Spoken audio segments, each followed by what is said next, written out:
৫ নং নবসিমুদ্দিন পাড়া সরকারি প্রাথমিক বিদ্যালয়ে দীর্ঘদিন ধরে চলছে শিক্ষক সংকট।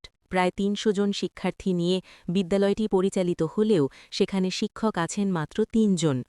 অভিভাবকদের অভিযোগ, শিক্ষক সংকটের কারণে নিয়মিত পাঠদান ব্যাহত হচ্ছে, ফলে শিক্ষার্থীদের শিক্ষা মারাত্মকভাবে ক্ষতিগ্রস্ত হচ্ছে। বিদ্যালয়ের সার্বিক কার্যক্রমও ঠিকমতো পরিচালনা করা যাচ্ছে না। এ বিষয়ে কথা বলেন বিদ্যালয়ের ভারপ্রাপ্ত প্রধান শিক্ষক। তিনি জানান, ভারপ্রাপ্ত প্রধান শিক্ষক হিসেবে দায়িত্বে আছি। এর বর্তমানে 2 পদ শূন্য থাকার কারণে 3 জন শিক্ষক দিয়ে এই বিদ্যালয়ে পাঠদান করা খুবই অসম্ভব এবং আমাদের প্রতিদিন প্রায় 24টের বেশি ক্লাস নেওয়া হয়, সেখানে 3 জন শিক্ষক দিয়ে পাঠদান করা আমাদের খুবই কষ্ট হয়। স্বল্পতার কারণে প্রতিটি শ্রেণীর পাঠদান সঠিকভাবে করা সম্ভব হচ্ছে না।